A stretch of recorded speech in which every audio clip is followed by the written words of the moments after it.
Now, I'm sure that a lot of you guys are aware that in the new season of Vanguard and Warzone, the Season 5 update, we're actually getting a new gun, which is the EX1 Energy Rifle. Now, we have seen guns similar to this in the past in stuff like Advanced and Infinite Warfare with your energy weapons that don't technically use ammo, they just shoot lasers and stuff like that, and they have a heat up thing, and they have to cool down, and the regen thing sort of works a little bit differently to how it would with ammo, but the heat goes down, and basically you're able to shoot it again after a little while with like a small sort of semi-reload mechanic. Now, the EX1 is very, very similar to something like we have seen previously in an EM1 from, I believe, Advanced Warfare. Essentially, this is going to be like an assault rifle style weapon that does basically just shoot lasers. Now, in the Season 5 sort of description bit that we did get previously, a prototype energy rifle effective at long range and highly customizable. This prototype energy rifle leaves behind a traditional ballistic in favor of a customizable battery system used to power its attacks. Effective at long range, the weapon requires a cooling off period before depleting its charge, and you don't have to worry about ammo or anything like that. But if you do get caught while you are reloading this thing, which is probably going to be like some kind of heat discharge kind of venting kind of thing, you know what I'm talking about, you've seen something like this before, you're going to be in trouble because it is going to take a little while. There are a number of different attachments for the EX1, which is going to let you do extra charge capacity, new batteries and things, and transforming the thing into a very, very capable weapon, including a burst fire barrel or a charged sniper rifle. This is going to be a very, very cool weapon in this game. Now, I've seen some comments semi-recently that sort of think that this might just be breaking the immersion of the World War II style Call of Duty shooter that we have at the moment. And I mean, if you look back in through history, there have been a lot of World War II games, I would say, probably more than I would care to count, and there's probably a list out somewhere that is absolutely ridiculously long. Now, the EX1, in my opinion, is a very, very cool thing for Vanguard, and it's actually sort of the way they should have probably gone with this game in the first place. Now, as I was saying, we have seen an awful lot of World War II Call of Duty games, but more importantly, we've seen a lot of World War II games just in general. Now, the World War II sort of games and style, that era period games that I'm super interested in is actually stuff like your Wolfenstein kind of games, where like the Axis powers ended up winning World War II and the technology's like super advanced and everything is like really shitty and stuff like that. But you do have super advanced technology like your energy weapons and your super powered rifles and stuff like that. It is actually a very, very interesting kind of setting, and that's why I like Wolfenstein and stuff like that so much. Very, very interesting settings, very, very cool and powerful weapons. In my opinion, that's probably the direction they realistically should have gone with Vanguard. Now, I understand that they did want to tell a semi-realistic sort of story with Vanguard, with your World War II storytelling and stuff like that, and have your fan favorite weapons, your STGs and your MP40s and stuff like that. But in my opinion, that's been played out. Like, we've seen that a number of times already in the Call of Duty series, probably like 4 or 5 times now, just telling very similar stories and stuff like that. But I mean, we haven't really seen too much storytelling from previous Call of Duty games and sort of games in general where we do have that sort of dystopian kind of future where the Axis powers did win World War II. Everything on technology is absolutely ridiculous. It's sciencey, massive robot kind of thing. Energy weapons, very, very popular, common, that kind of area. That's sci-fi-ish integrated into that World War II style setting. Like, imagine if we did have from the start the setting that we do have now, like your Red Stars and those other kind of maps, very World War II kind of things, and you're running around with like energy weapons, there's robots stomping around, just a little bit more of a higher technological standard. The game probably would have been a lot more interesting. It would have been telling a different story than we've seen previously. Obviously, we haven't seen the exact Vanguard story play out over any number of games, really. Like, it's always going to be a little bit different. But in the end of the day, you're sort of trying to be the good guys, trying to defeat the bad guys with your STGs and your MP40s, and the story's going to feel relatively similar across the board. Now, of course, I'm not just saying they probably should have just ripped off like Wolfenstein and stuff like that and had these massive energy weapons and stuff like that, but they probably could have leaned into it just a little bit more when they were telling this story originally. Just like add a couple of different story elements that point towards these secret weapon facilities and stuff, adding these different sort of more powerful technologies into the story.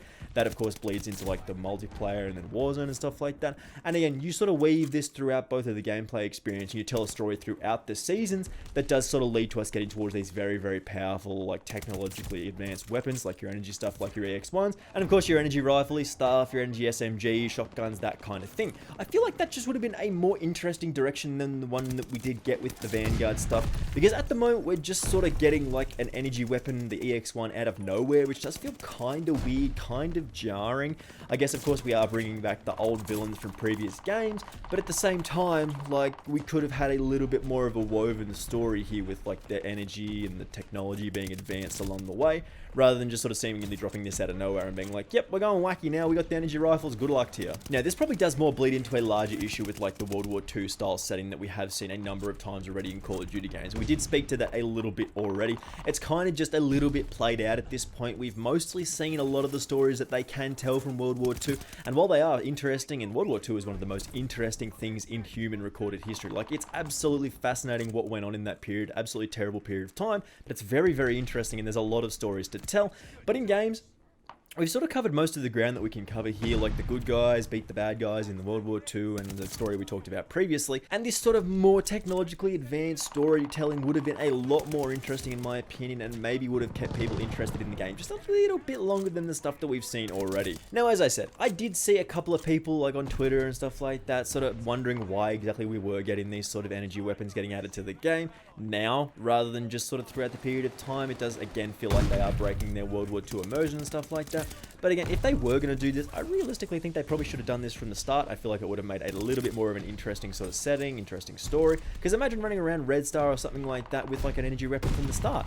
Game would have just been very, very interesting, very, very wacky, a little bit more off the wall than just sort of your standard, very bulk soldier military shooter than we have now. Very standard kind of stuff, and that's sort of where I think one of the points where Vanguard was just like a little bit uninteresting, I suppose. Like the gameplay for me, it's fine. Like it's like the most meh Call of Duty I've ever played, I believe. Like it's just kind of fine. Like, I don't think about it too much. I don't really have too many complaints, but I mean, it's just sort of like nitpicky stuff, and when you do sort of have a game that's kind of uninteresting, the nitpicky stuff does turn out to be sort of the stuff that you think about most if the gameplay isn't super interesting or super enthralling and stuff like that. So it can be a little bit of an issue, maybe with the World War II style stuff. We're a little bit bored of that kind of thing. Just from my experience, people do typically like the sort of more modern stuff to sort of semi-future, like your Black Ops 2s and your Modern Warfare 3, that kind of period. Like you go with either modern or sort of semi-future, near-future kind of thing, and that's sort of seemingly